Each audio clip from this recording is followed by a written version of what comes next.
আসসালামু আলাইকুম। আজকে আমরা দেখব 100% ইম্পর্টেন্ট ক্লাস। এটা প্রাইমারিতে 1 মার্ক নিশ্চিত আসবে।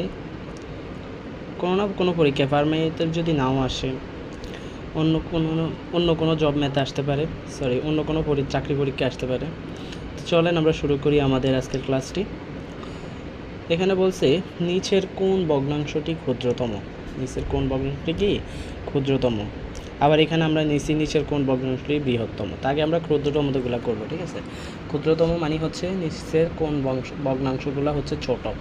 তো আমরা কি করব, এরকম যদি আমরা দেখি তাহলে আমরা কি করব, ক্ষুদ্রতম বাইর করতে বললে কোনটা ক্ষুদ্রতমর কথা বললে, তাহলে আমরা কি করব, সবগুলোর সাথে একটা শূন্য দিয়ে দিব, একটা জিরো দিয়ে দিব সবগুলোর সাথে।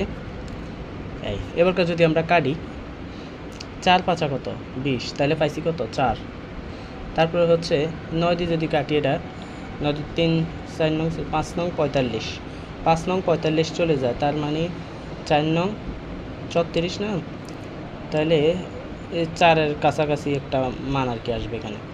এখানে দেখেন, এখানে হচ্ছে আপনার 3 আছে, তাহলে 3 তিরিকা 9, মানে 3-এর পরে দশমিক থাকবে আর কি, 3-এর পরে একটা সংখ্যা। এখানে দেখেন গ নম্বর আছে 7, 3 7 21 4 7 28, 4, মানে 4-এর কাছে 4 পয়েন্টের কাছাকাছি একটা। তাহলে এখন দেখেন এখানে ছোট কোনটা, সবচেয়ে ছোট কোনটা, এখানেও 4, এখানেও 4, এখানেও কত 4, তার মানে হচ্ছে ছোট হচ্ছে এই যে 3 পয়েন্ট, তার মানে 72, ছোট অ্যান্সার। এবারে দেখেন এখানের পিছিয়ে দেখেন নিচের ভগ্নাংশ